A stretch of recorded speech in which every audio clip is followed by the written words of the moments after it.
யாத்திரையாகமம் 11ஆம் அதிகாரம் 1-8 வசனங்கள். யாத்திரையாகமம் 11 1-8. அப்பொழுது கர்த்தர் மோசேயை நோக்கி, இன்னும் ஒரு வாதையை பார்வோன் மேலும் எகிப்தின் மேலும் வரப்பண்ணுவேன். அதற்கு பின் அவன் உங்களை இவ்விடத்திலிருந்து போக விடுவான். சமூலமாய் உங்களை போக விடுவதும் அல்லாமல் உங்களை இவ்விடத்திலிருந்து துரத்தியும் விடுவான். இப்பொழுது ஒவ்வொருவனும் அவனவன் அயலானிடத்திலும் ஒவ்வொருத்தியும் அவளவள் அயலாள் இடத்திலும் வெள்ளி உடைமைகளையும் பொன் உடைமைகளையும் கேட்கும்படி ஜனங்களுக்கு சொல் என்றார். அப்படியே கர்த்தர் ஜனங்களுக்கு எகிப்தியரின் கண்களில் தயவு கிடைக்கும்படி செய்தார். மோசே என்பவன் எகிப்து தேசத்தில் பார்வோனுடைய ஊழியக்காரரின் பார்வைக்கும் ஜனங்களின் பார்வைக்கும் மிகவும் பெரியவனாயிருந்தான். அப்பொழுது மோசே, கர்த்தர் நடுராத்திரியிலே நான் எகிப்தின் மத்தியிலே புறப்பட்டு போவேன். அப்பொழுது சிங்காசனத்தின் மேல் வீற்றிருக்கும் பார்வோனுடைய தலைப்பிள்ளை முதல் ஏந்திரம் அறைக்கும் அடிமை பெண்ணுடைய தலைப்பிள்ளை வரைக்கும் எகிப்து தேசத்தில் இருக்கிற முதற் பேர் அனைத்தும் மிருக ஜீவன்களின் தலையீற்று அனைத்தும் சாகும் என்று உரைக்கிறார் என்று சொன்னதுமன்றி, அதனால் எகிப்து தேசம் எங்கும் முன்னும் பின்னும் ஒரு காலம் உண்டாகாத பெரிய கூக்குரல் உண்டாகும். ஆனாலும் கர்த்தர் எகிப்தியருக்கும் இஸ்ரவேலருக்கும் பண்ணுகிற வித்தியாசத்தை நீங்கள் அறியும்படிக்கு இஸ்ரவேல் புத்திரர் அனைவருக்குள்ளும் மனிதர் முதல் மிருக ஜீவன்கள் வரைக்கும் ஒரு நாயாயிலும் தன் நாவை அசைப்பதில்லை. அப்பொழுது உம்முடைய ஊழியக்காரராகிய இவர்கள் எல்லாரும் என்னிடத்தில் வந்து பணிந்து, நீயும் உன்னை பின்பற்றுகிறவர்கள் யாவரும் புறப்பட்டு போங்கள் என்று சொல்லுவார்கள். அதன்பின் புறப்படுவேன் என்று சொல்லி உக்கிரமான கோபத்தோடே பார்வோனை விட்டு புறப்பட்டான். அருமையான தேவனுடைய பிள்ளைகளே, இந்த இடத்துல எகிப்தை விட்டு இப்போ போகிற டைம் வந்துட்டு எத்தனையோ 9 வாதைகள் ஆண்டவர் எகிப்தியருக்கு முன்னால் மோசேயின் மூலமாக செய்து காட்டினார். எகிப்து தேசமே ஆல்மோஸ்ட் அழிஞ்சு போன நிலைமை. அவருடைய எல்லா வயல்கள் எல்லாம் கல்மழை, இருட்டு, இன்னும் வெட்டுக்கிளி, ஒன்றும் பயங்கர எகிப்து தேசத்தில் பயங்கரமான ஒரு நிலைமை அங்கே இருக்குது. ஆனால் இத்தனை அறிஞ்சால் கூட பார்வோனுக்குள்ளே சாத்தான் புகுந்துக்கிட்டான். சாத்தான் புகுந்துக்கிட்டு முழுசும் சாத்தானாவே ஆயிட்டான். சில இடங்களில் நீங்கள் பார்த்தீங்கன்னா பழைய ஏற்பாட்டில் தீர்க்கதரிசிகள் புஸ்தகத்தில் பார்வோனை, பாபிலோன் ராஜாவை, தீருவின் ராஜா, இவங்களெல்லாம் சாத்தானுக்கு ஒப்பிடப்பட்டு பேசியிருக்கிறத பார்க்குறோம். லூசிஃபருக்கு ஒப்பிடப்பட்டு பேசியிருக்கோம். இங்கேயும் லூசிஃபர் மாதிரியே தான் இவன் இருதயம் இருக்குது. லூசிஃபர் எப்படியோ கட்டினோம், அவனுக்கு மனம் திரும்புதல் கிடையாது. அவன் மனம் திரும்பவே மாட்டான் ஒரு நாளும். அவன் பல எத்தனையோ பில்லியன் ஆண்டுகளுக்கு எப்போ எதுவரை இருந்து எங்கிறது எப்போ இருந்து இருந்தானோ தெரியாது. ஆண்டுடைய மகிமை எல்லாம் பார்த்து அவனுக்கு மனம் திரும்புதல் கிடையாது. அவன் எவ்வளவு பார்த்துருந்தாலும் இப்பவும் அவனுக்கு தெரியும் நம்ம கடைசியில் தோற்று போவான்னு தான் தெரியும். ஆனாலும் பறக்க விடுறானா? அது கடைசி வர 1000 வருஷம் அரசாட்சிக்கு பிறகு கூட திரும்பி ஒரு பெரிய திரளான மணல் எத்தனையோ ஜனங்களை கூட்டிக்கிட்டு 1000 வருஷம் அரசாட்சிக்கு பிறகு ஆண்டவரை எதிர்க்கிறதுக்கு மறுபடியும் எருசலேமில் வாரான் பாருங்க. ஆண்டவர் அதோட முடிவு கட்டிடுறாரு. அவனுக்கு எல்லாரையும் நரகத்தில் போடுறாரு. லூசிஃபருக்கு அப்போ தான் நரகத்தில் போடப்படும். அதுவரை அவன் மனம் திரும்பவும் மாட்டான். அவன் இந்த மாதிரி தான் வேலை செய்துகிட்டே இருப்பான். அப்போ இங்கே எவ்வளவு பண்ணால் கூட அவனுக்கு அங்கே கிடைக்க விட மாட்டேங்கிறான். கடைசி வாதையாகிய தலைப்பிள்ளை சங்காரம் அங்கே வரும்போது தான் அவன் விடுறான். 10வது வாதை எல்லா தலைப்பிள்ளைகளும் அங்கே சாகுது ராத்திரி. அப்போ இதில் நான் என்ன இன்றைக்கி தியானிக்கலான்னு நான் நினைக்கிறேன்னா, ஆண்டவர் அங்கே கடந்து போகிறார். நீங்கள் அந்த 4ஆம் வசனத்தை பாருங்கள். ஆண்டவர் மோசேட்ட சொல்லியிருக்கார், கர்த்தர் நடுராத்திரியிலே நான் எகிப்தின் மத்தியில் புறப்பட்டு போவேன் சொல்லியிருக்கார். ஆண்டவர் கடந்து வரார். அங்கே ஆண்டவர் கடந்து எகிப்தின் நடுவில் புறப்பட்டு வரார். அவருடைய பிரசன்னம் அங்கே வருது. அவர் வந்த உடனே 2 விளைவுகள் வருது. எகிப்தியருக்கு மரண வாசனை, ஆனால் இஸ்ரேல் மக்களுக்கு அது ஜீவனை கொடுக்குது. அவருடைய பிரசன்னம். அங்கே அவங்க ஜீவன் பிழைச்சிக்கிறாங்க, இங்கே இவங்க மரணம் அடைகிறாங்க. இவங்களுக்கு எல்லா எகிப்தியர் வீட்டில் கூக்குரல், பயங்கர கூக்குரல் கேட்கும். கேட்டது அன்றைக்கி. ஆனால் அதே நேரம் இஸ்ரேல் மக்கள் வீட்டில் ஒரு நாய் கூட கொலைக்கலைன்னு போட்டுருக்கு. நாய் கூட கொலைக்காதுன்னு ஆண்டவர் சொல்கிறார். நாய் சும்மா ராத்திரிலாம் நீங்கள் பார்த்தீங்கன்னா எதுக்கு தான் கொலைக்குன்னே தெரியாது. சும்மா கடந்து தெரு நாய்க்கள் கொலைன்னு கொலைச்சிட்டு கிடக்கும். ராத்திரிலாம் விசேஷமாக நடுராத்திரி 1 மணி 2 மணி பயங்கரமாக கொலைச்சிட்டு கிடக்கும். விடிய காலம்னா அதில் படுத்து தூங்கிடும். ராத்திரி அதுக்கு என்ன ஆகும்போது இல்லை, கொலைச்சிட்டு கிடக்கும். நாயை கொலைக்காமல் இருக்க வைக்க முடியாது. ராத்திரி எதையாவது பார்த்து கொலைச்சிக்கிட்டே இருக்கும். அப்போ அன்றைக்கு நாய் கூட கொலைக்கலை அப்படின்னு சொல்லி ஆண்டவர் சொல்கிறார். நாய் கூட கொலைக்காதுன்னு சொல்கிறார். எகிப்து தேசத்தின் நடுவில் கடந்து போகிற ஆண்டவருடைய பிரசன்னம் அந்த இடத்துல அவிசுவாசிகளுக்கு, ஆண்டவரை ஏற்றுக்கொள்ளாதவங்களுக்கு, ஆண்டவருக்கு விரோதமாக தங்கள் இருதயத்தை கடினப்படுத்தி கொண்டிருக்கிறவங்களுக்கு அங்கே மரண வாசனையாவது. இங்கே ஆண்டுடைய இரத்தத்தை பூசி அந்த நிலைக்கால்களில் இரத்தத்தை பூசி வைத்திருக்கும் பொழுது இஸ்ரவேல் வீட்டில் எல்லாரும் ஜீவனோடு இருக்காங்க. அவங்க மிருக ஜீவன்கள் ஜீவனோடு இருக்குது. எல்லாரும் ஜீவன் இருக்குதுங்க. அருமையான தேவனுடைய பிள்ளை, இந்த நாட்களில் நம்மளை பார்க்குறோம். எப்பொழுதுமே ஆண்டவரை ஏற்றுக்கொள்ளாதவங்களுக்கு ஆண்டவரை பார்த்தா எப்படி இருக்குன்னு எனக்கு புரியல. அவங்க எப்படி நினைப்பாங்க? பயம்தான் வரும்.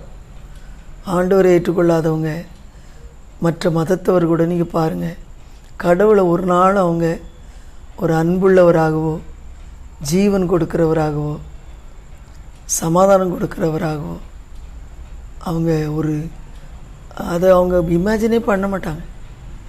அவங்க கடவுள்னாலே அடிப்பார், கடவுளுக்கு பயப்படணும்.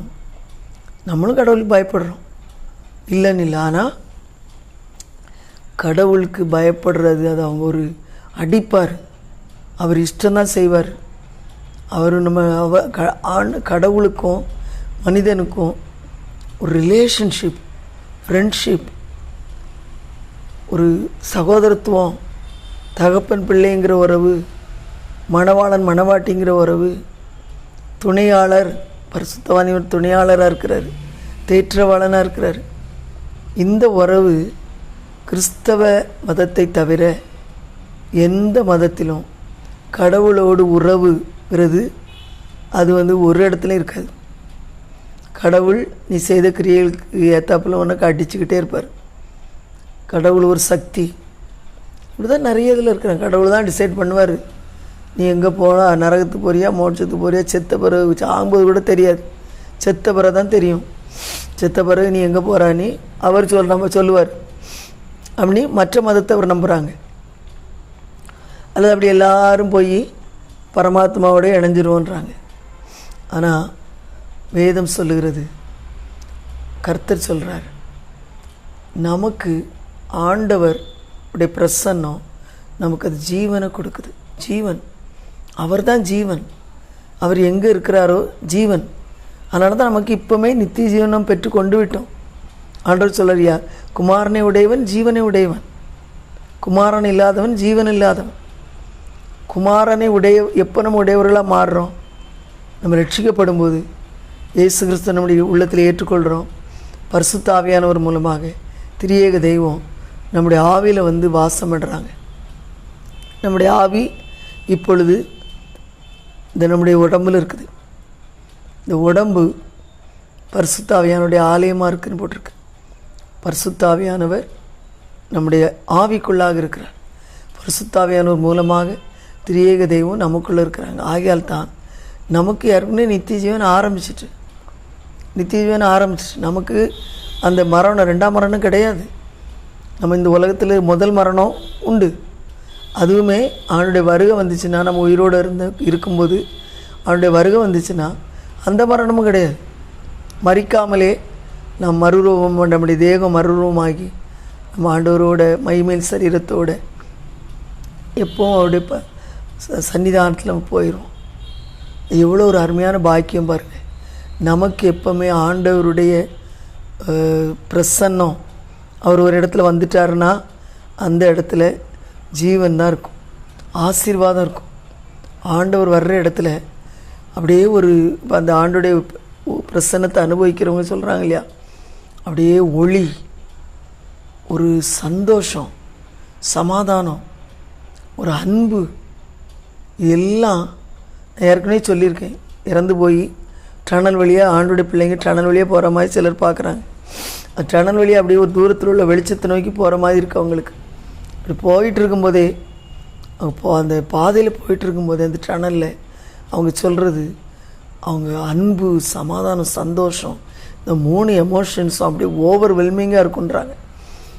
தேவ பிரசன்னம், அந்த வெளிச்சத்தில் பரலோகத்தில் தேவ பிரசன்னம் இருக்குது, அவங்களுக்குள்ள தேவ பிரசன்னம் இருக்குது. அதை போக போக அந்த வழியிலே அவ்வளோ ஒரு இது.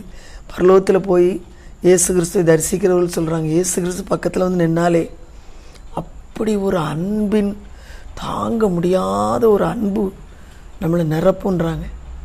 அப்படியே ஒரு வெளிச்சம், ஒரு மகிமை, சந்தோஷம், சமாதானம், இதுதான் ஆண்டுடைய பிரசனத்தில் இருக்கும். ஆண்டவர் நமக்குள்ளே உலாவும் போது மோசேட்ட ஆண்டவர் சொல்கிறார், பாளையெல்லாம் சுத்தமாக வச்சுக்கிடுங்க. நீங்கள் ஈவன் லெட்ரின் போகிறது கூட ஆண்டவர் சில ரூல் சொல்கிறார். ஒரு கோல் வச்சுருக்கணும், நல்லா தோண்டி மண்ணை நல்லா போட்டு எல்லாம் மூடி நீட்டாக இருக்கணும் உங்கள் பாளையம். ஏன்னா பாளையத்திலலாம் உலாவுவேன். இஸ்ரேல் மக்கள் மத்தியில் பாளையத்தில் ஆண்டவர் உலாவுவார். ஆண்டவர் உலாவுற இடத்துல எவ்வளோ, ஈவன் பேதுரு நடந்து போகிற இடத்துல அவனுடைய நிழல் பட்டு வியாதியஸ்த சுகமானாங்க. அருமையான தேவனுடைய பிள்ளைகளே, ஆண்டவருடைய பிரசன்னம் ஒரு பேதுருவுக்குள்ளே இருக்கும் பொழுது, அந்த பிரசன்னம் அவனுக்குள்ளே இருக்கிறதுனால, ஆண்டவர் அவனுக்குள்ளே இருக்கிறதுனால, அவன் நடந்து போகிற இடத்துல அவன் பட்ட நிழல் பட்ட இடத்துலலாம் வியாதியஸ்த சுகமானாங்கன்னா, ஆண்டவர் எவ்வளோ ஒரு அருமையான ஆண்டவர் பாருங்கள். நமக்கு அவர் தான் நம்முடைய பங்கு. ஆவிக்குரிய இஸ்ரவேலராகிய நமக்கு ஆண்டவர் நம்மளோட இருக்கிறார், நம்ம வீட்டில் இருக்கிறாரு, நம்மளோட உலகத்து முடிவு பிறந்த உன்னோடு சதா காலங்களில் இருப்பேன்னு சொல்கிறாரு. நமக்குள்ளே இருக்கிறாரு. அவருடைய பிரசன்னம் நமக்கு ஒரு பயங்கரமான ஆசீர்வாதம். ஆசீர்வாதம், தேவ பிரசன்னம் பெரிய ஆசீர்வாதம். ஆனால் அவிசுவாசிகளுக்கு அவங்க கடவுளை ஒரு நாள் பார்க்கவும் விரும்ப மாட்டாங்க, கடவுள் பக்கத்தில் போகவும் விரும்ப மாட்டாங்க, கடவுளோட எந்த உறவும் அவங்களுக்கு கிடையாது. கடவுள்னாலே அவங்களுக்கு ஒரு பயங்கரம் தான் அவங்களுக்கு ஃபீல் பண்ணுறாங்க. காரணம், அவங்களுக்கு ஆண்டவர் அறியலை. அவங்களுக்குள்ள ஆண்டவர் இல்லை, அவர் ரட்சிக்கப்படலை.